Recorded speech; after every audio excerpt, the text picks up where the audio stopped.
الحمدللہ رب العالمین والعاقبۃ للمتقین والصلاة والسلام علی سید الانبیاء والمرسلین الصلاة والسلام علیک یا رسول اللہ وعلی آلک واصحابک یا نبی الرحمہ۔ تمام حمد و ثنا، تعریف و توصیف اللہ جل مجدہ کریم کی ذات بابرکات کے لیے جو خالق کائنات بھی ہے اور مالک شہنشاہات بھی۔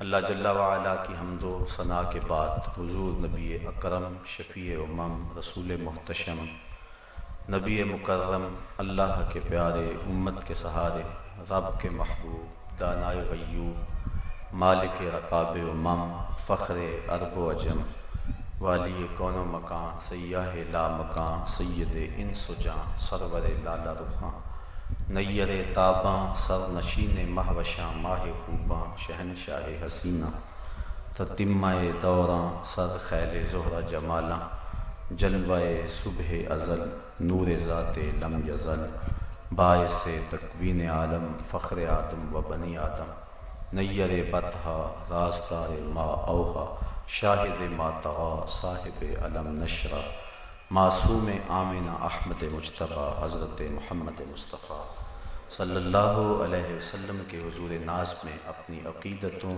ارادتوں اور محبتوں کا خراج پیش کرنے کے بعد واجب الاحترام ذوی الاحتشام برادران اسلام، السلام علیکم ورحمۃ اللہ وبرکاتہ۔ قرآن مجید کی جس آیت نور کی آپ کے سامنے تلاوت کرنے کا شرف حاصل ہوا ہے، اس میں اللہ تعالیٰ جل شانہ نے ارشاد فرمایا کہ اس کے ساتھ کسی کو شریک نہ ٹھہراؤ اور اس کی عبادت کرو، والدین کے ساتھ اس میں سلوک کرو، اقربا رشتہ داروں کے ساتھ، یتیما مساکین کے ساتھ، اور قریبی رشتہ دار ہمسائے کے ساتھ اور اجنبی ہمسائے کے ساتھ، اور مسافر کے ساتھ، اور جو تمہارے ملک تمہاری لونڈیاں ہیں ان کے ساتھ حسن سلوک کرو۔ بے شک اللہ تعالیٰ اترانے والے فخر کرنے والے کو پسند نہیں کرتا ہے۔ حقوق اللہ، حقوق العباد اور حقوق النفس، حقوق کو ان تین صورتوں میں ایک تقسیم کے انداز میں تقسیم کیا جاتا ہے۔ حضرت معاذ بن جبل رضی اللہ تعالی عنہ فرماتے ہیں کہ میں حضور کا ردیف تھا، یعنی حضور کے ساتھ سواری پہ بیٹھا ہوا تھا، اور حضور دراز گوش پہ جلوہ فراز تھے۔ تو حضور نے مجھے ارشاد فرمایا، یا معاذ اتدری ما حق اللہ علی العباد، اے معاذ جانتا ہے کہ بندوں پر اللہ کے حق کیا ہیں؟ قال اللہ و رسولہ عالم، عرض کی اللہ اور اس کا رسول خوب جانتا ہے۔ صحابہ کو کسی معاملے کے بارے میں یقینی پتہ بھی ہوتا، حضور پوچھتے تو وہ یہی جملہ عرض کرتے، جس طرح حجۃ الوداع کے موقع پہ آخری حج حضور نے فرمایا، صحابہ کو فرمایا کہ صحابہ جانتے ہو آج دن کون سا ہے؟ تو عرض کی اللہ و رسولہ عالم۔ پھر کہا جانتے ہو کہ یہ مہینہ کون سا ہے؟ کہا اللہ و رسولہ عالم۔ کہا جانتے ہو کہ یہ شہر کون سا ہے؟ کہا اللہ و رسولہ عالم۔ کسی نے صحابہ سے پوچھا کہ تمہیں پتہ نہیں تھا کہ آج عرفہ کا دن ہے؟ تمہیں پتہ نہیں تھا کہ یہ مہینہ ذوالحج کا ہے اور یہ شہر مکہ المکرمہ ہے؟ اس میں کون سی کوئی بات تھی؟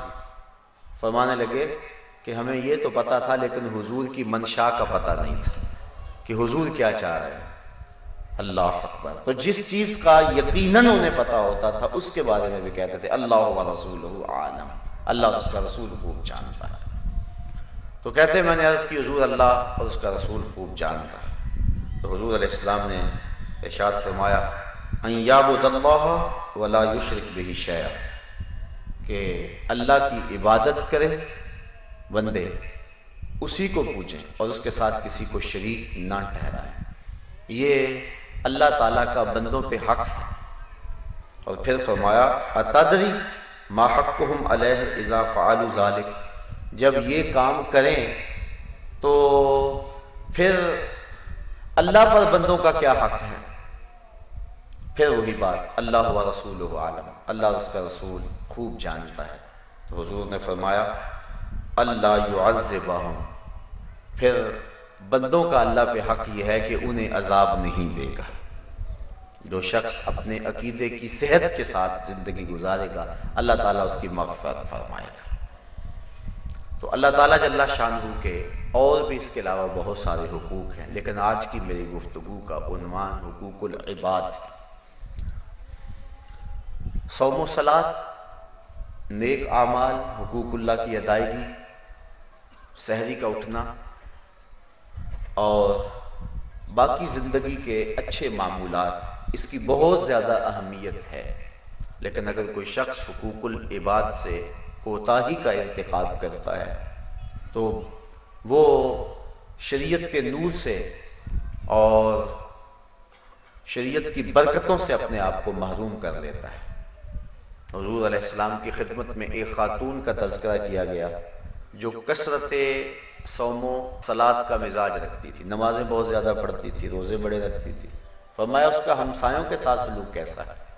عرض کی ہمسایوں کے ساتھ اس کا سلوک اچھا نہیں، کہا وہ جہنمی ہے۔ اور ایک عورت کا تذکرہ کیا جس کی نمازیں اور روزے تو معمول کے تھے لیکن ہمسایوں کے ساتھ اس کا سلوک اچھا تھا، فرمایا وہ اہل جنت سے ہے۔ تو حقوق العباد کو خاصی اہمیت دی گئی ہے شریعت اسلامیہ کے اندر۔ والدین کے حقوق ہیں، اولاد کے حقوق ہیں، عامت المسلمین کے حقوق ہیں، عورتوں کے حقوق ہیں، بچوں کے حقوق ہیں، ہمسایوں کے حقوق ہیں، رشتہ داروں، اعزہ و اقارب کے حقوق ہیں، حتیٰ کہ غیر مسلموں اور ذمیوں کے حقوق ہیں اور جانوروں کے حقوق ہیں۔ اسلام نے ہر چیز کو واضح اور کھل کر بیان کیا ہے، کوئی امر مخفی نہیں رکھا۔ والدین کے حقوق کے حوالے سے شریعت میں ترغیب دی گئی اور یہاں تک فرمایا گیا کہ ان کے سامنے اف تک بھی نہ کرو، ان کی قلبی نزاکت کا بھی تم خیال رکھو کہ کہیں ان کے دل میں تمہارے بارے میں کوئی اتنا میل بھی نہ آنے پائے اور تمہاری طرف سے اتنا بوجھ بھی اور اتنی تکلیف نہ پہنچے۔ علماء نے اس کی تشریح میں لکھا ہے کہ جب والدین بوڑھے ہو جائیں اور بندہ ان کو اٹھا کر کے لے جاتا ہے بول و براز کے لیے تو بعض کا چارپائی پر ہی بول و براز نکل جاتا ہے، تو انسان اس بدبو اور تعفن سے بچنے کے لیے اپنی ناک پہ کپڑا رکھ لیتا ہے۔ یہ نفرت والدین سے نہیں ہے، یہ نفرت اس غلاظت سے۔ تو والدین چونکہ بوڑھے ہیں تو اولاد کے اس رویے سے ان کے دل کو تکلیف کا امکان ہے کہ شاید میری اولاد میرے سے نفرت کر رہی اور اب اپنی ناک پہ کپڑا رکھ رہی ہے۔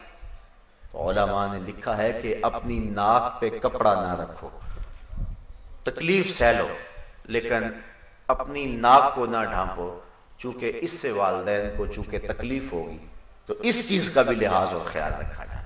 حضرت امام حسن نے ساری زندگی حضرت فاطمہ زہرا رضی اللہ تعالیٰ عنہ کے ساتھ کھانا نہیں کھایا۔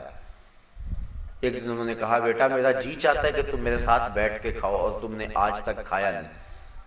تو عرض کی کہ اماں جی اس ڈر سے کہ کسی لقمے کی طرف آپ کی نظر سبقت لے جائے لیکن آپ کا ہاتھ نہ بڑھے اور میں آپ کے ارادے سے عدم آگہی کی وجہ سے اس لقمے کو آپ سے پہلے اٹھا لوں اور آپ ماں ہونے کے ناطے سے مجھے روکیں بھی نہ، تو یہ میرے لیے بے ادبی ہے کہ جس لقمے کو اٹھانے کا عزم آپ کر چکی ہیں میں آپ سے پہلے اس کو اٹھا کے اپنے منہ میں ڈال لوں۔ یہاں تک خیال اور لحاظ رکھا گیا ہے اور والدین کی تعظیم کا حکم دیا گیا ہے۔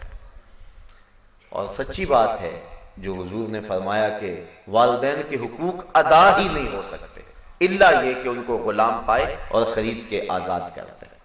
اس طرح ماں کے حقوق الگ سے بیان فرمایا۔ ایک صاحب پوچھتے ہیں حضور کی بارگاہ میں کہ میرے حسن سلوک کا سب سے زیادہ مستحق کون ہے؟ تو فرمایا تیری ماں۔ عرض کی ثم من، پھر کون؟ فرمایا تیری ماں۔ پھر کہا ثم من، حضور پھر کون؟ پھر فرمایا تیری ماں۔ تو پھر اس نے چوتھی مرتبہ پوچھا تو فرمایا تیرا باپ۔ علماء نے اس کی تشریح میں لکھا ہے کہ چونکہ ماں پہلے ایام حمل کی تکلیف، پھر وضع حمل کی تکلیف، اور پھر پرورش کی، دودھ پلانے چھڑانے اور اس کی تربیت کی تکلیف، 3 مراحل سے گزرتی ہے، اور باپ صرف تیسرے مرحلے میں شامل ہوتا ہے۔ اس لیے ماں کا تذکرہ 3 مرتبہ فرمایا اور باپ کا تذکرہ 1 مرتبہ فرمایا۔ تو والدین کے حقوق ہیں ہمارے ذمہ، ان کو آسودگی دیں، انہیں خوش رکھیں، ان کی ناراضگی سے بچیں۔ اللہ کی رضا والدین کی رضا میں ہے، اور اللہ کی ناراضگی والدین کی ناراضگی میں۔ رضا اللہ فی رضا الوالد وسخط اللہ فی سخط الوالد۔ اسی طرح والدین کے حقوق جس طرح اولاد کے ذمے ہیں، اس طرح والدین کے ذمے اولاد کے حقوق بھی ہیں کہ ان کی اچھی تربیت کریں، ان کا اچھا نام رکھیں، ان سے پیار کریں۔ حضرت امام حسن رضی اللہ تعالی عنہ کا حضور نے منہ چوما تو اقرع بن حابس التمیمی، جو کہ اپنی قوم کے سردار تھے، وہ پاس بیٹھے ہوئے تھے۔ جب اس منظر کو انہوں نے دیکھا تو کہا حضور میرے 10 بیٹے ہیں، میں نے تو کبھی ان کے ساتھ یوں پیار نہیں کیا۔ حضور نے فرمایا من لا یرحم لا یرحم، جو رحم نہیں کرتا اس پہ بھی رحم نہیں کیا جائے گا۔ تو ترغیب دی اس بات کی کہ اپنی اولاد کے ساتھ اس نے سلوک کرو، اپنی اولاد کے ساتھ پیار کرو، وہ تمہارے پیار کی طالب ہے، تمہارے پیار کی بھوکی ہے، تم اسے پیار دو، اس کو محبت دو، ان کا اچھا نام رکھو، ان کو دین سکھاؤ۔ 5-7 سال کے ہو جائیں تو مسجد میں انگلی لگا کے لاؤ، 10 سال کے ہو نماز نہیں پڑھتے تو ان کو مار کے نماز پڑھاؤ۔ ترغیب دی گئی، ان کے بستر الگ کر دو، وقت پہ ان کی شادی کر دو، ہر شے بیان فرمائے۔ حضرت سعد بن ابی وقاص رضی اللہ تعالی عنہ نے حضور سے عرض کی کہ میں اپنے مال کے بارے میں وصیت کرنا چاہتا ہوں، یعنی بہت سارا مال ہے، تو اب میرا وقت آخر آ گیا ہے۔ مکے میں آپ کا وصال ہونے لگا تھا، حضور اس بات کو پسند نہیں کرتے تھے کہ جہاں سے کسی کی ہجرت ہو وہاں ہی اس کا وصال ہو، اس لیے فرمایا اللہ خیر کرے۔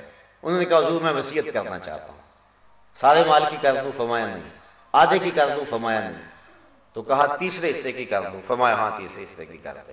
اور ساتھ فرمایا کہ اپنی اولاد کو کنگال چھوڑ کے جائے اور بے آسرا چھوڑ کے جائے، یہ بہتر نہیں ہے، یہ بہتر ہے کہ تو ان کے لیے کچھ چھوڑ کے جائے۔ اس لیے سارے مال کو راہ خدا میں خیرات کرنے سے اور سارے مال پر وصیت کرنے سے انہیں روک دیا، چونکہ آخری وقت تھا ان کا۔ اس لیے فرمایا کہ نہیں، حالانکہ ان کی ایک ہی بیٹی تھی، کہا کہ نہیں، تو ان کو کنگال چھوڑ کے جائے تو یہ بہتر نہیں ہے کہ وہ لوگوں سے مانگتے پھریں اور لوگوں کے سامنے جھولی پھیلاتے پھریں۔ جس نے آسودگی دیکھی ہو پھر اس کے لیے یہ مسئلہ اور زیادہ مشکل ہوتا ہے۔ اس لیے فرمایا کہ نہیں، ایسا نہیں ہے، تو 1/3 حصے کے اندر فرمایا کہ تم وصیت کر سکتے ہو۔ اللہ اکبر۔ تو اس طرح اولاد کے حقوق ہیں، میاں بیوی کے آپس کے حقوق ہیں، یہ بھی حقوق کی جو ہے وہ فہرست میں ایک اہم شے ہے۔ اور ہماری آئلی زندگی کا قیام میاں بیوی کے خوشگوار تعلقات میں ہے۔ جب میاں بیوی کے تعلقات اچھے نہیں ہوں گے تو اولاد پر برا اثر پڑے گا، گھر جہنم بن جائے گا۔ سارے دن کا تھکا ہوا شخص جب شام کو پہنچے گا تو اس کو سکون ملنے کی بجائے الٹی تکلیف ہوگی، پھر گھر سے گریز اختیار کرنے لگ جائے گا اور دوریاں بڑھے گی اور گھر ٹوٹ جائیں گے۔ اس لیے حقوق بیان فرمائے۔ اور ایک بڑی خوبصورت بات ارشاد فرمائی کہ اگر تمہیں بیوی کی کچھ چیزیں ناپسند ہیں، کچھ عادتیں تمہیں پسند نہیں، تو اس کی کوئی ایسی عادتیں بھی تو ہوں گی جو تمہیں پسند ہیں۔ یہ کتنی بڑی بات ہے اور گھروں کو جوڑنے کے لیے کتنا حکمت آمیز جملہ ہے۔ اور اس نے بیوی کو کہا کہ اگر اللہ کے علاوہ کسی کو سجدہ جائز ہوتا تو میں بیوی کو حکم دیتا کہ وہ اپنے شوہر کو سجدہ کیا کرے۔ یعنی کتنی اہمیت ہے شوہر کی۔ حضور فرمایا 4 اشخاص ایسے ہیں جب مریں گے تو جنت میں جانے میں کوئی رکاوٹ نہیں ہوگی۔ ایک وہ شخص جس نے ایسی سچی توبہ کی کہ گناہ کی طرف پلٹنا اتنا مشکل ہے، جس طرح تھن سے نکلا ہوا دودھ واپس نہیں جا سکتا، وہ دوبارہ گناہ کی زندگی اختیار نہیں کر سکتا۔ دوسرا وہ شخص کہ جس نے اپنے والدین کو راضی کر لیا۔ تیسرا وہ شخص کہ جس کی اولاد زیادہ تھی، ذرائع آمدنی تھوڑے تھے، لیکن اس نے اپنی اولاد کے پیٹ میں حرام کا لقمہ نہیں جانے دیا۔ اور چوتھی وہ عورت جو اس حال میں مری کہ اس کا شوہر اس پہ راضی تھا۔ فرمایا یہ 4 لوگ وہ ہیں جن کو جنت میں جانے میں کوئی شے بھی رکاوٹ نہیں ہو۔ ایک دوسرے کے ساتھ محبت کا درس دیا، حضور نے اپنی زندگی کا عمل لوگوں کے سامنے پیش کیا۔ حضرت خدیجہ الکبریٰ رضی اللہ تعالی عنہا کے لیے حضور کے جو محبت بڑے جذبات تھے، ان کی وفات کے بعد جانور ذبح کرتے اور ان کی سہیلیوں کے گھروں میں گوشت بیچتے تاکہ ان کی روح کو آسودگی ہو۔ حضرت عائشہ رضی اللہ تعالی عنہا ام المومنین کو حمیرہ کہہ کے پکارتے، بلکہ فرمایا کہ عائشہ کی مثال ایسے ہے جس تک کھانوں میں سرید ہوتا ہے۔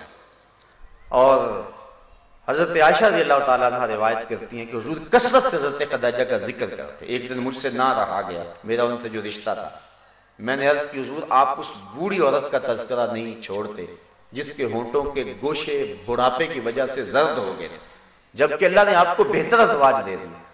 حضور غصے میں آگے فرمایا عائشہ مجھے خدیجہ کے بارے تکلیف نہ دو، جب پورے مکے نے میرا انکار کیا تھا اس خاتون نے میرا اقرار کیا تھا، جب سارا زمانہ دشمن ہو گیا تھا تو انہوں نے دل جوئی کی تھی۔ کہتے ہیں واللہ اس کے بعد میں نے کبھی ان کے بارے میں کوئی بات نہیں کی ہے۔ اور حضرت خدیجہ الکبریٰ کا جب آخری وقت آیا تو انہوں نے حضور سے چادر رحمت مانگی، حضور یہ چادر عنایت کر دیں۔ پوچھا کیوں؟ عرض کی حضور بخار جان لیوا ثابت ہو رہا ہے، میں چاہوں گی کہ اس چادر سے مجھے کفن دیا جائے۔ کسی شوہر کے بارے میں کسی بیوی کی اس سے بڑی گواہی کیا ہو سکتی ہے کہ وہ کہہ رہی ہے کہ اگر مجھے میرے شوہر کی چادر مل جائے تو میری نجات کی ضمانت ہے۔ یہ حضور علیہ السلام کی زندگی کا حسن ہے جو نکل کے سامنے آ رہا ہے۔ تو عرض کی کہ حضور مجھے چادر دے دیں۔ فرمایا خدیجہ چادر کیا کرنی؟ عرض کی حضور بخار ہے اور مجھے لگتا ہے کہ میرے آخری وقت آ گیا، مجھے چادر دے دے تاکہ مجھے اس میں کفن دیا جائے۔ حضور کی آنکھیں امڑ آئیں، کہا خدیجہ تو نے چادر مانگی ہے، لو عرفت جلدی لا آتیتک، اگر تو میری جلد بھی مانگتی میں وہ بھی اتار کے دے دیتا۔ کوئی مثال لاؤ تو صحیح ایسی۔ آج لوگ حقوق نسواں کی بات کرتے ہیں، کوئی ایک مثال ہی لا کے دکھائیں ایسی۔ تو اسلام نے یہ روشنی دی ہے، اسلام نے یہ حقوق دیے ہیں۔ اسی طرح تمام مسلمانوں کو ایک دوسرے کے حقوق ادا کرنے کی تاکید کی اور ان حسن سلوک کا درس دیا، بلکہ فرمایا مومنوں کی مثال ایسے ہے جس طرح ایک جسم ہوتا ہے، جسم کے کسی حصے کو تکلیف پہنچے تو سارا جسم بخار میں مبتلا ہو جائے گا۔ یہ مسلمانوں کی آپس میں مثال ہے، یا دیوار کی طرح جس طرح ایک دوسری اینٹیں ایک دوسری میں پیوست ہیں اور ان کو مضبوط کرتی ہیں، اس طرح مسلمان ایک دوسرے کو مضبوط کرتے ہیں۔ اخوت اس کو کہتے ہیں، چبھے کانٹا جو کابل میں تو دلی کا ہر پیر و جواں بےتاب ہو جائے۔ آج کہا جاتا ہے ہم نے پوری دنیا کا ٹھیکہ تو نہیں لیا ہوا، کیوں نہیں لیا ہوا؟ ہمیں اسلام نے سکھایا یہ ہے۔ جب راجہ دہر کے ہاتھوں ایک مظلوم بیٹی نے تنگ ہو کے حجاج کو آواز دی تھی تو محمد بن قاسم کہاں سے چلا تھا؟ اپنی بہن کی آبرو بچانے کے لیے۔ یہ اسلام ہے۔ آج عافیہ صدیقی تڑپ رہی ہے اور جیل خانے کی دیواروں کے ساتھ سر پٹک رہی ہے، اور 56-57 اسلامی ممالک میں کسی کی غیرت نہیں جاگتی، کسی حکمران کو توفیق نہیں ہے کہ ان سے کہا جائے ظالمو یہ ہماری قوم کی بیٹی ہمیں واپس دو۔ آج کہا جاتا ہے ہمیں کیا لگے؟ عجیب صورتحال ہے، عجیب رنگ ہے۔ مسلمانوں کی مثال یہ ہے کہ ایک کو تکلیف ہو سارے بےتاب ہو جاتے۔ اسی طرح رشتہ داروں کے حقوق ہیں۔ اللہ تعالیٰ نے ارشاد فرمایا ان اللہ یامر بالعدل والاحسان وایتاء ذی القربى، اللہ تعالیٰ تمہیں عدل و احسان کا حکم دیتا ہے اور قربا یعنی رشتہ داروں کے ساتھ اچھائی کا، ان کو دینے کا اور ان کو عطا کرنے کا حکم دیتا ہے۔ بلکہ ایک روایت میں آتا ہے کہ افضل صدقہ وہ ہے جو ناراض کنگال رشتہ دار کو دیا جائے۔ رشتہ دار ناراض ہے تم سے، تمہارا شریک بنا ہوا ہے، حالانکہ یہ بھی ایک عجیب اصطلاح ہے۔ شریک کا معنی ہے دکھ درد میں شریک، مصیبتوں میں شریک، خوشی غمی میں شریک، اور ہم نے شریک بمعنی دشمن بنایا ہوا ہے۔ تو جو تمہارا دشمن بنا ہوا ہے اور تمہیں نیچا دکھانے کے لیے تلا ہوا ہے اور تمہاری عزت اس کو ایک آنکھ نہیں بھاتی اور تمہیں نقصان پہنچانے کے لیے تمہاری جڑیں کاٹنے کے لیے لگا ہوا ہے، لیکن اس کے اوپر بھی حالات برے آ گئے تو اس کو ضرورت ہے، تو اب اس کو اگر تم دو گے تو تمہاری طبیعت اس کی طرف مائل نہیں ہوتی کہ میں سانپ کو کیوں دودھ پلاؤں، یہ تو میرا دشمن ہے۔ تو فرمایا گیا کہ بہتر صدقہ وہ ہے جو ناراض رشتہ دار کو دیا جائے، چونکہ اس میں نفس شامل نہیں ہوگا، جو کیا جائے گا اللہ کی رضا کے لیے کیا جائے گا۔ بلکہ حضور نے فرمایا جو شخص یہ چاہتا ہے کہ میرے رزق میں برکت ہو، فرمایا وہ صلہ رحمی کیا کرے۔ اور ایک حدیث کے لفظ ہیں سل من قطعک وات من حرم، فرمایا جو تجھ سے تعلق توڑے تو اس سے تعلق جوڑ، اور جو تجھے محروم رکھے تو اس کی جولیاں بھر دے۔ رشتہ داری میں ہوتا ہے کہ لوگ چھوٹی چھوٹی بات پہ بگڑ جاتے ہیں، مجھے رشتہ نہیں دیا، میرے ساتھ یہ سلوک نہیں کیا، چھوٹی چھوٹی باتوں سے بگڑتے ہیں، پھر ساری زندگی نفرت کی دیواریں کھڑی کیے رکھتے ہیں۔ اللہ رسول کے احکام سے لوگوں کا آج تعلق نہیں رہا ہے، نفس اتنے موٹے اور تازے ہو گئے ہوئے کہ بس ہم ان کی خوراک کی فراہم کرتے رہتے ہیں۔ تو اگر تجھ سے کوئی تعلق توڑے تو اس سے تعلق جوڑ، اور اگر تجھے کوئی محروم رکھے، جب تیرے اوپر موقع آئے اس کو عطا کرنے کا، تو اس ماضی نہ دیکھ کے اس لیے جب میں پسا تھا تو میرے ساتھ کیا سلوک کیا تھا، تو اس رویے کو نہ دیکھ، تو اپنے طرز زندگی کی خوبصورتی کی طرف آ، اور اب تو اس کو نواز دے۔ کتنا خوبصورت جملہ ہے، ہزاروں نظمیں نثریں قربان اس ایک جملے پہ، زندگی سمو کے رکھ دی گئی ان دو جملوں میں، سل من قطعک وات من حرمک، جو تجھ سے قطع تعلق ہی کرے تو اس سے تعلق جوڑ، اور جو تجھے محروم رکھے تو اس کی جھولیاں بھر دے۔ رشتہ داریوں کے جوڑنے کے لیے کتنا خوبصورت یہ جملہ ہے، بلکہ حضور نے فرمایا لا يدخل الجنت قاطع، قطع تعلقی کرنے والا جنت میں داخل نہیں ہوگا۔ اور ایک دوسری حدیث کے لفظ ہیں کہ تین لوگ جو ہیں وہ جنت میں داخل نہیں ہوں گے، منان یعنی احسان جتلانے والا، نیکی کرنے کے بعد احسان جتلانے والا، دوسرا مدمن الخمر شراب کشید کرنے والا، اور تیسرا آنکھ یعنی تعلق توڑنے والا، رشتہ داریوں کو توڑنے والا، نافرمانیاں کرنے والا، والدین سے، رشتہ داروں سے، بہن بھائیوں سے اپنے تعلق کو توڑنے والا۔ آج ہم کتنے لوگوں سے ہنس ہنس کے ملتے ہیں، ہماری معاشی مجبوریاں ہوتی ہیں، ہماری سیاسی مجبوریاں ہوتی ہیں، ہماری کئی مجبوریاں ہوتی ہیں، ہم کتنے لوگوں کو ہنس ہنس کے ملتے ہیں۔ تو اگر رشتہ داروں کے ساتھ بھی آپ اچھا سلوک کر لیں، بہت سارے لوگوں کا عجیب سا رویہ ہوتا ہے، باہر ہنستے ہوتے ہیں، گھر آ کے فرعون بن جاتے ہیں، اور وہ سمجھتے ہیں کہ یہاں میں نے اپنا روب جمانا ہے۔ نہیں، اپنی زندگی کو خوبصورت بنائیں اور معاف کرنے کا مزاج بنائیں۔ جو شخص معاف کرنے کا مزاج بنا لیتا ہے آسودہ ہوتا ہے، اور جو شخص نفرتوں کے بیچ اپنے دل میں بوتا ہے، ان کو پانی دیتا رہتا ہے، تو وہ ساری زندگی اذیتوں کا شکار رہتا ہے۔ اس لیے اگر خود آسودہ رہنا چاہتے ہو تو لوگوں کو آسودگی پہ جاؤ۔ فرمایا لا ضرر ولا ضرار، نہ کسی کو دکھ دو اور نہ تمہیں کوئی دکھ دے، سادے لفظوں میں جیو اور جینے دو، یہ پالیسی اختیار کرو زندگی میں، تو زندگی خوبصورت ہو جائے گی۔ ورنہ ہر وقت جلن، کڑن، تکلیف، کسی رشتہ دار کو دولت مل گئی تو کڑن اور جلن، کسی کو کوئی عزت مل گئی تو کڑن اور جلن، یہ ہر وقت کڑن اور جلن کی زندگی بسر ہوگی اور اذیت ہی ہوگی۔ تمہارا حسد، تمہاری کڑن، تمہارا جلنا اس کی عزتوں کو نہیں چھین سکے گا، اس لیے تم اپنا مزاج اچھا بناؤ۔ کسی کی طرف جب انگلی اٹھاتے ہو تو سوچا کرو کہ باقی انگلیاں تمہاری اپنی طرف اٹھتی ہیں، تو مت کسی پہ انگلی اٹھاؤ، معاف کرنے کا مزاج ڈالو، صلہ رحمی اپنا شعار بناؤ، اور اس سے معاشرے کے اندر حسن پیدا ہو۔ اللہ اکبر۔ اسی طرح ہمسائے کے حقوق ہیں، حضور نبی رحمت صلی اللہ علیہ وسلم نے ارشاد فرمایا ما زال یوصینی جبرائیل بالجار حتی ظننت انہ سیورثہ، کہا مجھے اتنی کثرت کے ساتھ جبریل امین نے ہمسایہ کے بارے میں وصیت کی ہے، مجھے یہ محسوس ہوا تھا، میں نے گمان کیا تھا شاید یہ وراثت میں حقدار بنا دیا جائے گا۔ یعنی اس قدر جو ہے وہ ہمسائے کے حقوق کا لحاظ کیا گیا ہے۔ وہ کہتے ہیں ہمسایہ ماں جایا، یعنی ہمسائے کی مثال ماں جائے کی طرح، بھائیوں کی طرح ہوتا ہے، کوئی دکھ ہو، کوئی تکلیف ہو، اس نے پہنچ کے آنا ہوتا ہے۔ ایک صحابی حضرت معاویہ بن عبدہ کہتے میں نے حضور سے پوچھا کہ حضور ہمسائے کے حقوق کیا ہیں؟ فرمایا کہ جب بیمار ہو تو اس کی تیمارداری کرو، جب مر جائے تو جنازے پہ جاؤ، جب قرض مانگے تو قرض دو، اور جب اسے کوئی خوشی پہنچے تو مبارک دو، جب کوئی تکلیف آئے تو پردہ پوشی کرو۔ اور فرمایا حضور نے کہ جب اس کے گھر میں خوشی آئے تو مبارک دو، تکلیف آئے تو تعزیت کرو، اور فرمایا کہ اس کے گھر سے اونچی دیواریں نہ بناؤ اور اس کی ہوا نہ روکو۔ اور ایک حدیث میں آتا ہے ہمسائے کے حقوق بیان فرمائے کہ اگر وہ تمہاری دیوار میں لکڑی ٹھونکنا چاہے تو اس کو منع نہ کرو۔ یہ ہمسائے کے حقوق ہیں۔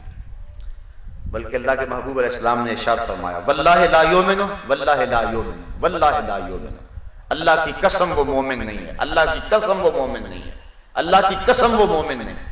صحابہ نے عرض کی ومن یا رسول اللہ، حضور کون مومن نہیں ہے؟ تو حضور نے فرمایا الذی لا یامن جارہ، جس شخص کا ہمسایہ اس کی شر سے محفوظ نہیں ہے وہ شخص مومن ہی نہیں ہے۔ بلکہ ایک حدیث کے لفظ ہیں، فرمایا جو شخص پیٹ بھر کے کھاتا ہے اور رات گزارتا ہے اور یہ جانتا ہے کہ میرا ہمسایہ بھوکا ہے اور اس کو کھانا نہیں دیتا، حضور نے ارشاد فرمایا وہ مجھے مانتا ہی نہیں ہے، اس کا میرے پہ ایمان ہی نہیں ہے۔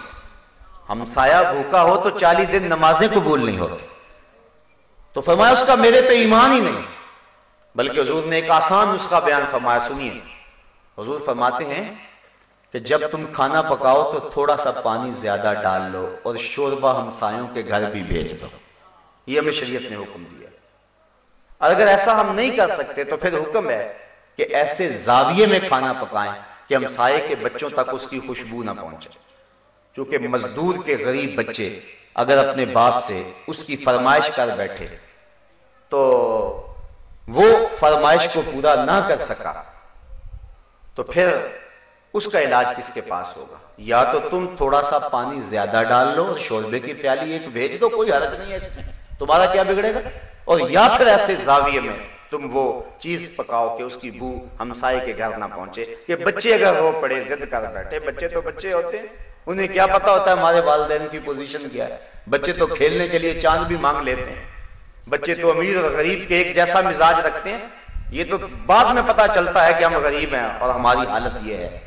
جب جوان ہوتے ہیں، پروان چڑھتے ہیں اور حالات کا جبر سہتے ہیں، پھر انہیں پتا چلتا ہے ہم نے تو عید کے دن بھی آلو چھولے بیچنے ہیں، ہم نے تو عید کے دن بھی غبارے بیچنے ہیں، ہم نے تو عید کے دن بھی بسوں میں پانی بیچنا ہے اور کنڈکٹروں کے دھکے کھانے ہیں۔ یہ تو بعد میں انہیں پتا چلتا ہے، لیکن بچپن میں تو نہیں پتا ہوتا ان کو، تو وہ اپنے ماں باپ سے ہر وہ مطالبہ کر لیتے ہیں جس مطالبے کو وہ پورا نہیں کر سکتے، تو ماں باپ پھر پریشان ہو جاتے ہیں۔ وہ کیا کسی نے کہا تھا دوپہر کو سلا دیتی ہے بچوں کو وہ اس ڈر سے، دوپہر کو سلا دیتی ہے بچوں کو وہ اس ڈر سے، گلی میں پھر کھلونے بیچنے والا نہ آ جائے۔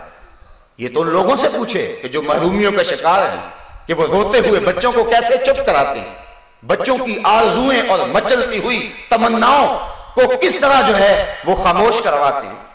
آپ روز دیکھتے نہیں کہ لوگ ماں باپ اپنے بچوں کی آرزو پورا نہیں کر سکتے تو وہ خودکشی کر جاتے ہیں، تو یہ حالات پیدا ہو جاتے ہیں۔ ماں جب اپنے بیٹے کو بلکتا ہوا دیکھتی ہے اور اس کو دودھ بھی فراہم نہیں کر سکتی تو اس ماں کے کلیجے کے جو جذبات ہیں، اس دل کی جو حالت ہے، اس کو لفظوں کا کوئی روپ نہیں دیا جا سکتا ہے۔ اللہ نے ماں کا دل اتنا گداز اور نرم بنایا ہوا، اس لیے حضور نے کتنا خوبصورت جملہ ارشاد فرمایا کہ گوشت پکاؤ اگر تو تھوڑا سا پانی زیادہ ڈال لو اور ہمسایوں کے گھر بھی ایک پیالی بھیج دو، یہ مزاج بناؤ۔ ایک زمانہ تھا یہ مزاج تھا، آج یہ مزاج ختم ہو گیا۔ آج ہر شخص اپنے گھر میں، بعض کا ہمسائیگی کے اندر ایک غریب آدمی ہوتا ہے، ہم شادی پہ بھی نہیں اس کو بلاتے، اس وقت بھی ہم جو فہرست مرتب کرتے ہیں تو اس وقت سوچتے ہیں کہ جس کے آنے سے ہمارے گھر میں عزت ہوگی اور جس کے آنے سے ہمارا وقار بڑھے گا اور جو ہے وہ ہمیں معاشرہ داد دے گا۔ غریبوں کو تو اس موقع پہ بھی نہیں پوچھتا۔ اور حضور نے فرمایا شر الطعام طعام الولیمہ، بدترین کھانا ولیمے کا کھانا ہے جس میں عمرہ کو تو بلایا جائے اور غربا کو نظر انداز کیا جائے۔ وہ بدترین کھانوں میں کھانا حضور نے بیان فرمایا۔ تو جب بھی آپ شادی کریں، بیاہ کریں، تو اس وقت جن سے نیوندرا ملنے کی کوئی توقع نہیں ہے ان غرباء و مساکین کو بھی آپ بلائیں اور بٹھائیں اور ان کو بھی عزت سے کھانا کھلائیں، دیکھیں آپ کو اللہ برکت نصیب فرمائے گا۔ تو اس لیے حضور نے فرمایا کہ اپنے ہمسایوں کے ساتھ اس انداز کے اندر سلوک کرو۔ اللہ اکبر۔ حضرت ام المومنین سیدہ عائشہ رضی اللہ تعالی عنہا کہتے ہیں میں نے حضور سے عرض کی حضور میرے 2 ہمسائے ہیں تو میں کس سے ابتدا کروں؟ تو فرمایا جس کا دروازہ تمہارے دروازے کے قریب ہے۔ ہمسائے اگر 2 ہوں تو دیواریں سب کی لگتی ہیں، بعض کہتے ہیں گھر کو 5-6 گھروں کی دیواریں لگتی ہیں، تو کہا کہ جس کا دروازہ تمہارے دروازے کے قریب ہے وہ قریبی ہمسایہ ہوگا۔ ویسے علماء نے فرمایا ہے کہ ہمسایہ 40 گھروں تک ہوتا ہے، آس پاس کے 40 گھر جو ہیں وہ ہمسائے کہلائیں گے۔ حضور نبی رحمت صلی اللہ علیہ وسلم کا ایک اور فرمان سنیے، فرمایا جو شخص اپنے دوستوں کے ساتھ اچھا ہے اور اپنے ہمسایوں کے ساتھ اچھا ہے وہ اللہ کی نظر میں بھی اچھا ہے، اور جو اپنے دوستوں اور اپنے ہمسایوں کے ساتھ اچھا نہیں ہے وہ اللہ کی نظر میں اچھا نہیں ہے۔ اس لیے اپنے آپ کو ہمسایوں کے لیے نفع بخش بناؤ اور دوستوں کے لیے نفع بخش بناؤ، وہ تمہیں تکلیف بھی پہنچائیں تو کوئی حرج نہیں ہے۔ ہمسایہ تو کافر ہو پھر بھی ساتھ اس کے حسن سلوک کرنے کی تاکید کی گئی ہے۔ اور حضور فرمایا اگر وہ قرض مانگے تو اس کو قرض بھی دو۔ اسی طرح غلاموں کے حقوق ہیں۔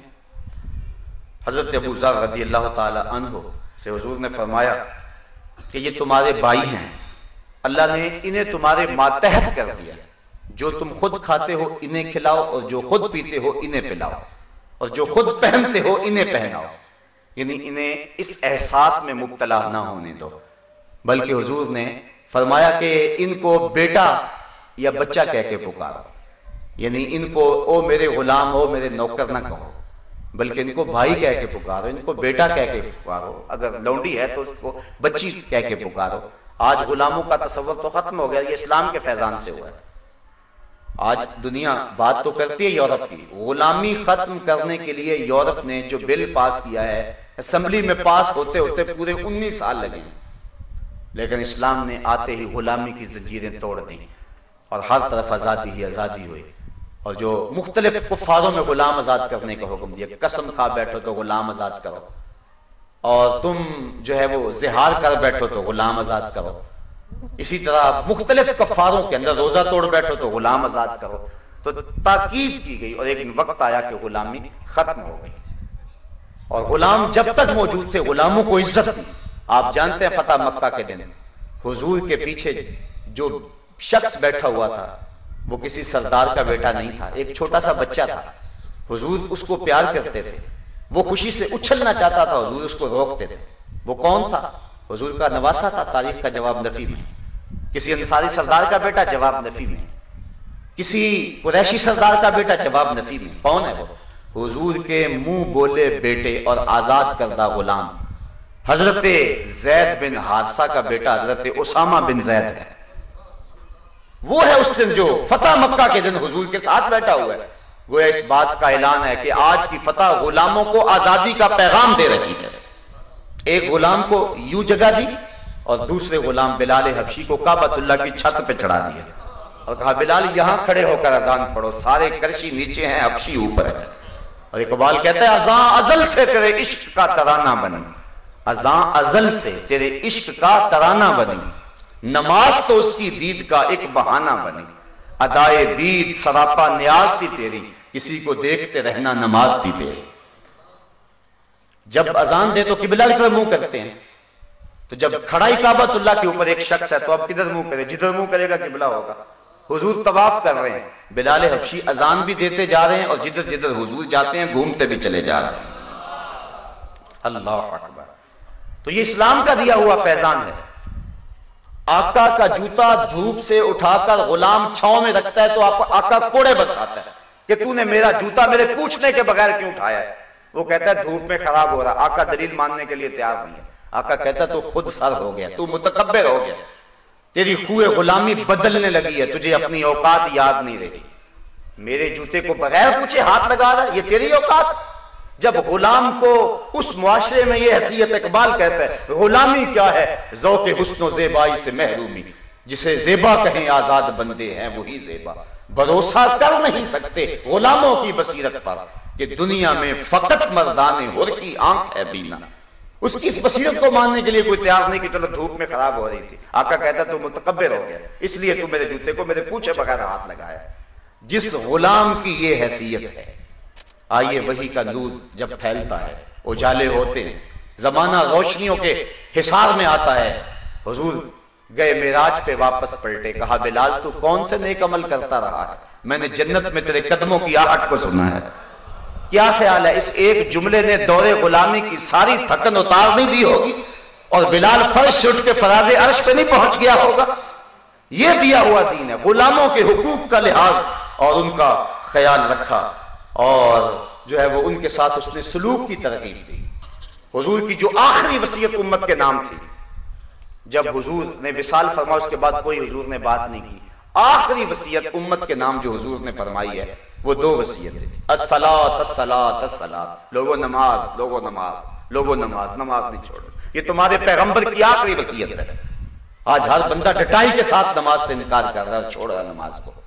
صبح حشرات الارض بھی اپنی بلوں سے نکل کے رب کا نام پکار رہے ہوتے ہیں. یہ اشرف المخلوقات لمبی تان کے سویا ہوا ہوتا ہے. تمہارے رسول کی آخری وصیت الصلاۃ الصلاۃ، اور دوسرا فرمایا وما ملکت، فرمایا دو کمزوروں کے بارے اللہ سے ڈرنا، ایک تمہاری بیویاں اور ایک تمہارے غلام اور لونڈیاں. یہ دو کمزور ہیں، کچھ نہیں کہہ سکتے. تم جو مرضی ظلم کر لو، کیا کہنا ہے؟ نہ بیوی نے بھاگ جانا ہے، نہ غلام نے بھاگ جانا ہے. تو ان کے ساتھ فرمایا حسن سلوک کرا. بلکہ حضرت ابو مسعود انصاری رضی اللہ تعالی عنہ روایت کرتے ہیں، کہتے ہیں میں اپنے غلام کو مار رہا تھا کہ میرے پیچھے سے کسی نے آ کر کے کہا تحمل کرو، تحمل کرو، برداشت کرو. میں نے جب پلٹ کے دیکھا تو حضور کھڑے تھے اور حضور نے فرمایا ابو مسعود، اس غلام پر جتنا تو قادر ہے اللہ تیرے پہ اس سے زیادہ قادر ہے. حضرت ابو مسعود کہتے ہیں حضور میں نے اللہ کے لیے اس غلام کو آزاد کر دیا. حضور فرمایا نہ کرتے تو جہنم میں بھی جاتے.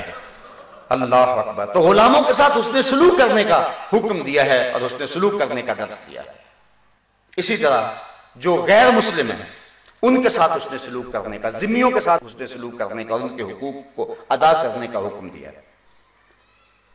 اپنے ماتحت جو ذمی ہیں ان کی جان و مال اور آبرو کے محافظ ہیں مسلمان، اور اگر ان کی حفاظت نہیں کر سکتے تو پھر ان سے جزیہ بھی نہیں لے سکتے.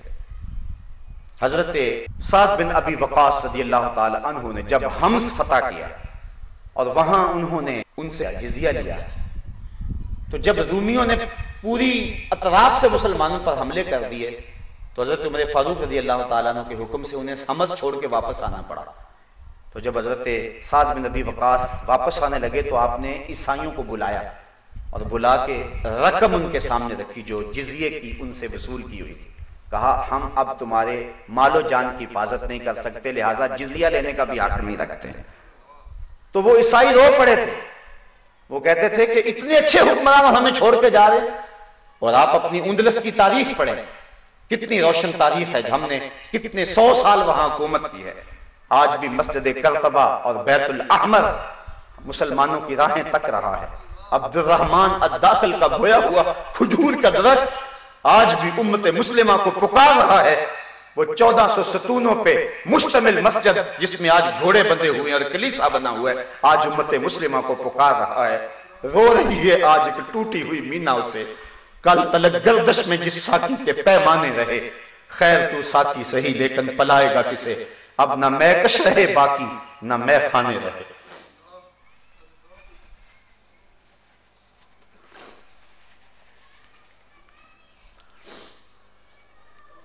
اندلس کی سرزمین ہے.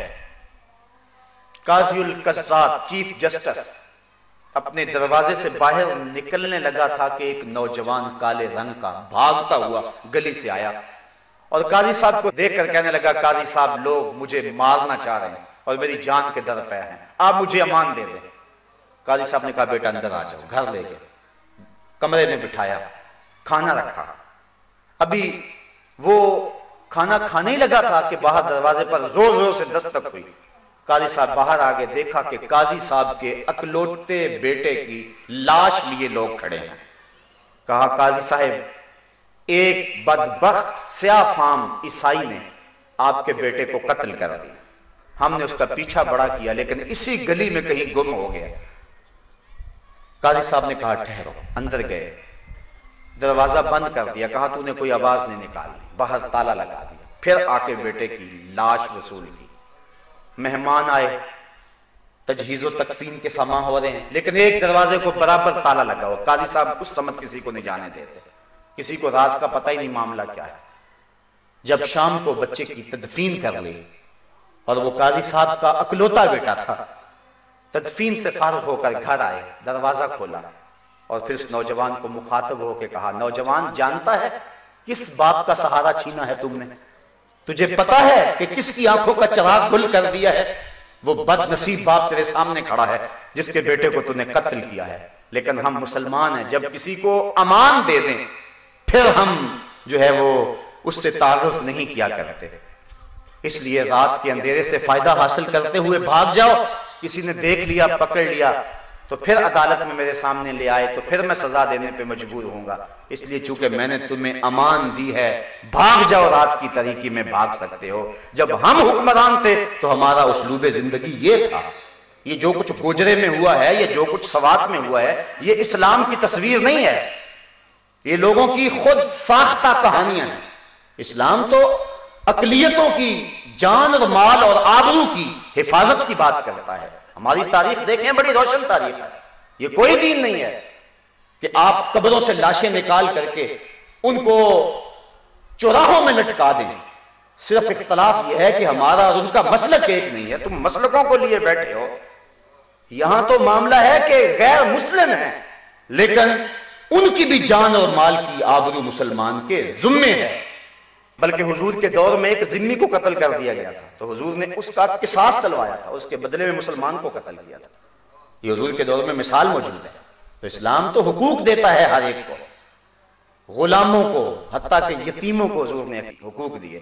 عرب معاشرے میں یتیموں کو دھکے دیے جاتے تھے، قرآن کہتا ہے نا فَذَلِكَ الَّذِي يَدُعُّ الْيَتِيمَ، یہ وہ بدبخت شخص ہے جو یتیموں کو دھکے دیتا ہے۔ قرآن نے یوں ہی نہیں کہا، وہ عملاً دھکے دیا کرتے تھے، اور میں نے کتب میں پڑھا ہے کہ یتیم کو منحوس خیال کر کے دھکے دیتے تھے۔ لیکن حضور نے کیا فرمایا، آنا وکافل الیتیم فی الجنت ہاکذا، میں اور یتیم کی کفالت کرنے والا جنت میں اس طرح ہوں گے جس طرح یہ میری دو انگلیاں ہیں۔ اللہ اکبر۔ بلکہ مجمع لگا ہوا ہے، ایک صحابی نے عرض کی حضور میرا بیٹا صبح سے گم ہو گیا، مل نہیں رہا، آپ اس کے لیے دعا کر دیں۔ قبل اس سے کہ حضور کے ہاتھ اٹھتے، ایک شخص جو ابھی آیا تھا اور پیچھے بیٹھا ہوا تھا اس نے بھی سن لیا، اٹھ کے عرض کی حضور ابھی میں فلاں باغ کے آگے سے گزر کے آیا ہوں، میں نے اس کے بیٹے کو بچوں کے ساتھ کھیلتا ہوا دیکھا ہے۔ باپ نے جب سنا کہ میرا بیٹا فلاں باغ میں ہے، صبح سے تلاش کر رہا تھا، دوڑ لگا دی۔ حضور علیہ السلام نے فرمایا سے بلاؤ، بلایا گیا، کہا بڑی جلدی ہے حضور، آپ جانتے ہیں کہ ایک باپ کے بیٹے کے ساتھ تعلق کا رشتہ کیا ہے، اور میں جلدی سے بیٹے کو ملنا چاہتا ہوں، ماں الگ تڑپ رہی ہے، میں چاہتا ہوں جلدی اس کو ماں تک لے جاؤں۔ فرمایا ضرور جاؤ، بیٹے سے ملو، اس کی ماں کو بھی ملواؤ، میں نہیں روکتا، لیکن میری ایک وصیت بس یاد رکھنا، جب باغ کے کنارے جانا تو اپنے بیٹے کو بیٹا کہہ کے آواز نہیں دینی، جو نام رکھا ہے اس نام سے آواز دینی۔ عرض کی حضور اگر بیٹا کہہ کے آواز دے دوں تو اس میں حرج بھی کیا ہے؟ فرمایا تم نہیں جانتے، اکٹھے کھیلنے والے بچوں میں ہو سکتا ہے کوئی یتیم بچہ بھی کھیل رہا ہو، اور جب تم اپنے بیٹے کو بیٹا کہہ کے پکارو گے تو اس یتیم کے دل میں آئے گا کاش میرا باپ ہوتا تو آج مجھے بیٹا کہہ کے پکارتا۔ بیوہ کے سامنے اپنی بیوی سے پیار کرنے سے منع کیا گیا ہے، غریب کے سامنے اپنی دولت کی نمائش کرنے سے روکا گیا ہے، یہ اسلام کا مزاج ہے۔ تو کہا ہو سکتا ہے کہ وہاں کوئی یتیم کھڑا ہو اور وہ بھی بچوں کے ساتھ کھیل رہا ہو، چونکہ تم صبح کے بچھڑے ہوئے ہو، تمہارے لہجے میں بلا کی مٹھاس ہے، اور تم جب بیٹا کہہ کے پکارو گے بڑا شہد نچڑ رہا ہوگا تمہاری زبان سے، تو اس کو اپنا باپ یاد آ جائے گا، کاش آج میرا باپ ہوتا تو مجھے بھی بیٹا کہہ کے پکارتا، مجھے بھی آج وہ اس الفاظ اور اس پرنور لفظوں سے پکارتا۔ تو فرمایا کہ تو نے اپنے بیٹے کو بیٹا کہہ کے پکارنا نہیں ہے۔ اللہ اکبر۔ اسلام نے عورتوں کو حقوق دیے، آج مغرب عورتوں کو حقوق دینے کی بات کرتا ہے، جبکہ عورتوں کو جب حق خود ارادیت دیا گیا تو اس میں عمر کا تفاوت رکھا گیا، اور پھر اس بل کو بھی پاس کرنے کے لیے کتنی تگ و تاز ہوئی اور کتنے لوگوں نے انکار کیا۔ اسلام نے عورت کو جو مرتبہ دیا ہے، میں کہتا ہوں عورت تیری تو زندگی پہ زمانہ راضی نہیں تھا، تیری زندگی بچائی ہے تو آمنہ کے لال نے بچائی۔ پڑھ قرآن، پڑھ تاریخ، جب کسی کے ہاں بیٹی جنم لیتی تو اس کا رنگ کالا ہو جاتا، آبرو بچانے کا ایک ہی راستہ تھا کہ اس عورت کو زندہ درگور کر دیا جائے، اور اگر ایسا نہیں کیا جاتا تو وہ شخص معاشرے میں منہ دکھانے کے قابل نہیں تھا. یہ ایسی تاریخ ہے جس کو جھٹلایا نہیں جا سکتا. بیٹیوں کو زندہ درگور کیا کرتے تھے. حضور نے ایک جملہ کہا, آپ نے سینکڑوں بار وہ جملہ سنا, لیکن اس تناظر میں کبھی اس کو سوچنے کی کوشش کرو. فرمایا فاطمہ تو بدعۃ منی, لوگوں فاطمہ میرے جگر کا ٹکڑا ہے. اپنی بیٹی کے بارے میں میں بھی بڑے محبت بڑے جذبات رکھتا ہوں, آپ بھی رکھتے ہیں. بیٹیاں جب گھروں سے رخصت کرتے ہیں تو باپ پھوٹ پھوٹ کے روتے دیکھے ہیں.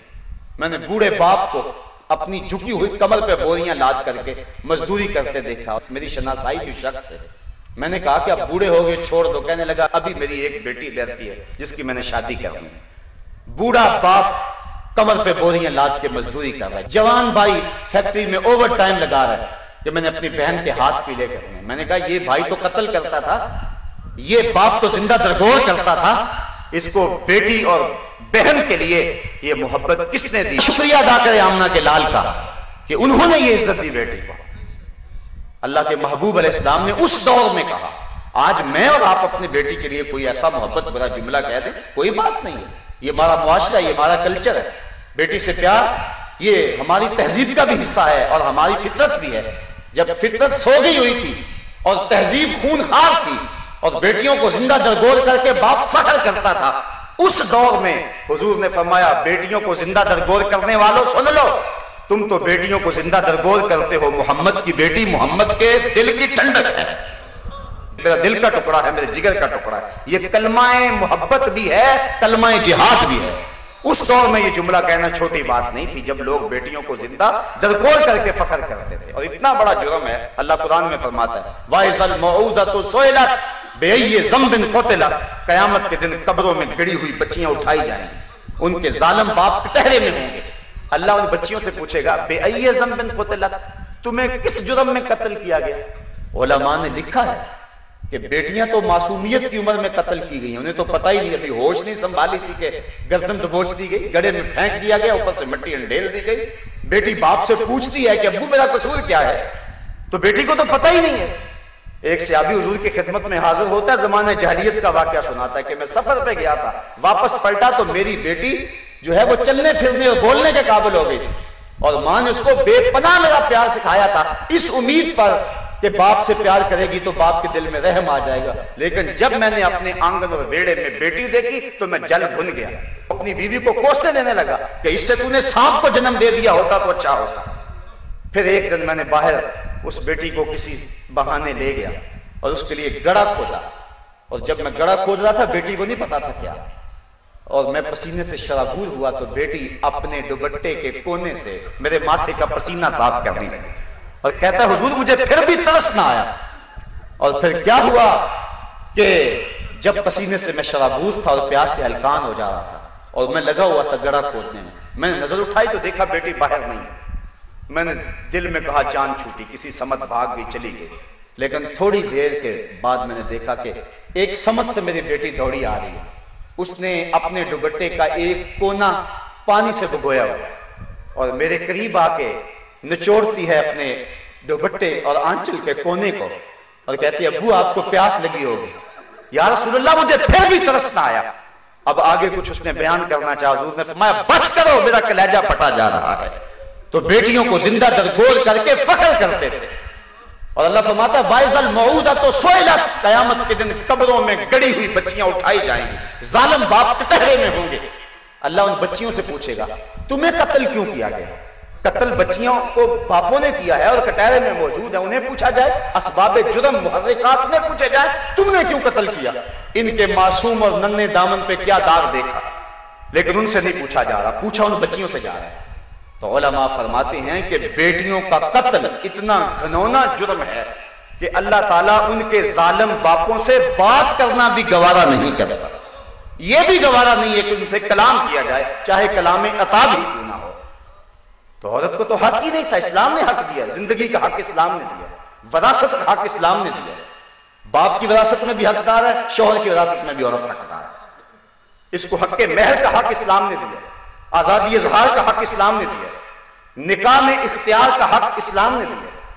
یہ تو متاع سمجھی جاتی تھی, یہ تو مال سمجھا جاتا تھا, یہ تو کھلونا سمجھا جاتی تھی, اس کی آبرو سے کھیلا جاتا تھا. آپ پڑھیں تاریخ کہ عورت کے ساتھ کیا کیا سلوک نہیں ہوا ہے۔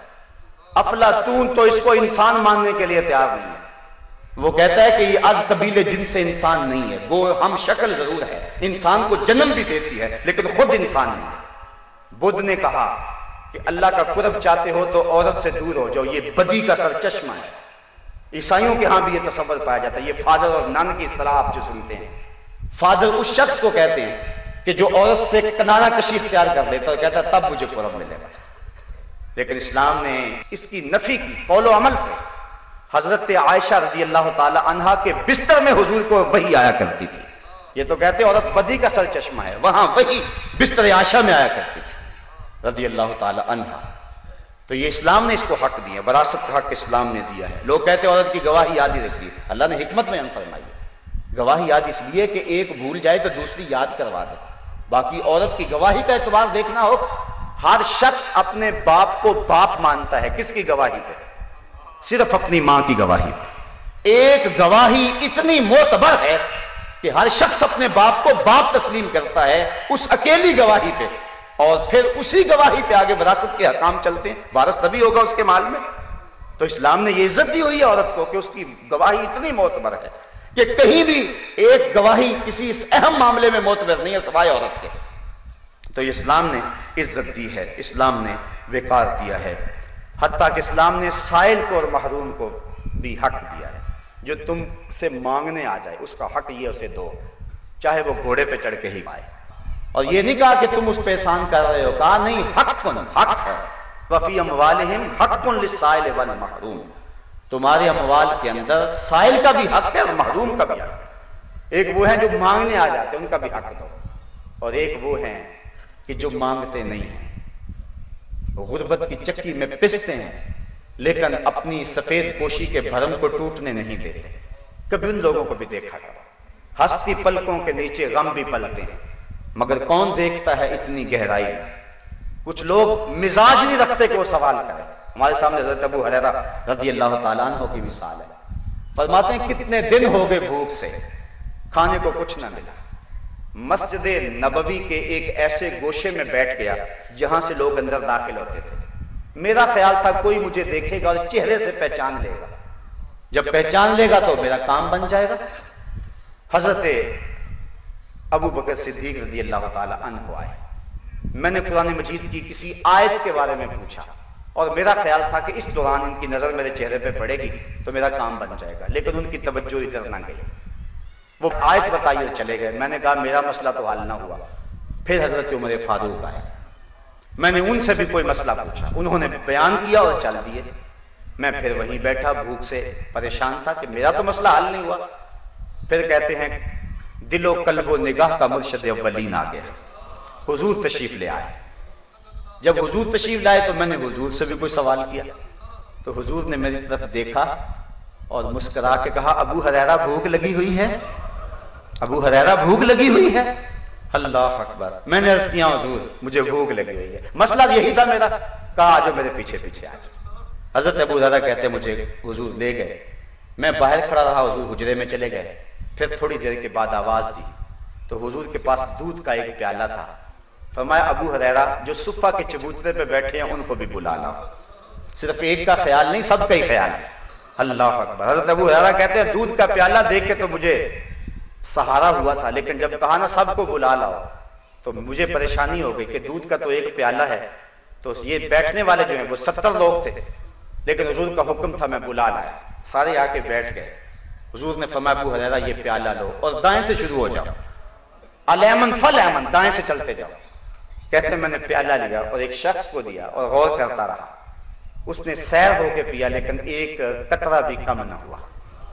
مجھے تسکین ہو گئی، اب کام بن گیا۔ دوسرے کو دیا، تیسرے کو دیا، لگتا تھا اس دودھ کے پیالے کا تعلق حوض کوثر کی نہروں سے جڑ گیا۔ جتنے بھی لوگ بیٹھے تھے 70 لوگ، ان سب کو پلا دیا۔ پھر حضور نے فرمایا ابو ہریرہ اب کون رہ گیا؟ کہ اللہ اکبر، کیسی محبت۔ ابو ہریرہ کون رہ گیا؟ عرض کی حضور ایک آپ ہیں اور ایک میں ہوں۔ فرمایا اب تم پیو۔ کہتے میں نے پیا، شراب ہو کے پیا۔ حضور فرمایا اور پیو۔ کہتے میں نے اور پیا۔ پھر حضور فرمایا ابو ہریرہ اور پیو. کہا مجھے قسم ہے اس رب کی جس کے قبضے میں میری جان ہے، میرے جسم میں ایک قطرے کی گنجائش بھی نہیں ہے. پھر حضور نے میرے ہاتھ سے پیالہ لیتے ہوئے فرمایا ساقی القوم آخرہم شربا، جو قوم کا پلانے والا ہوتا ہے وہ خود تو آخر میں پیتا ہے، اور یہ کہہ کے سارا پیالہ نوش جان کر گئے. اعلیٰ حضرت فرماتے ہیں کیوں جناب ابو ہریرہ، کیسا تھا وہ جام شیر جس سے 70 صاحبوں کا دودھ سے منہ بھر گیا. میرے استاد المکرم یہاں ایک بڑی خوبصورت بات کیا کرتے تھے. آپ فرمایا کرتے تھے یہ تو دیکھتے ہو کہ دودھ کا ایک پیالہ 70 آدمیوں کے لیے کافی ہو گیا، لیکن یہ بھی تو دیکھو کہ 2 جہاں کا سردار ہے اور 70 آدمیوں کا جھوٹا پی رہا ہے. یہ پہلو بھی تو سیرت کا دیکھو نا، یہ انداز بھی تو دیکھو نا. تو حضرت ابو ہریرہ کا یہ واقعہ کہتے ہیں میں سوال نہیں کرتا تھا، وہاں بیٹھ گیا. تو کچھ خوددار بھی ہوتے ہیں، وہ اپنی سفید پوشی کے بھرم کو توڑ نہیں سکتے، ان تک بھی پہنچے تھے. تمہارے مال میں حق ہے سائلوں کا بھی اور محروموں کا بھی، دونوں کی مدد کرو. تو اسلام نے ہمیں بندوں کے حقوق کی ادائیگی کا حکم دیا ہے اور اس کی طرف ہمیں بلایا ہے. وآخر دعوانا ان الحمدللہ رب العالمین. آفاق کے ہر گوشے میں قرآن سنا کر دم لینا، اب رکنا نہیں، اب تھمنا نہیں. فردوس میں جا کر دم لینا،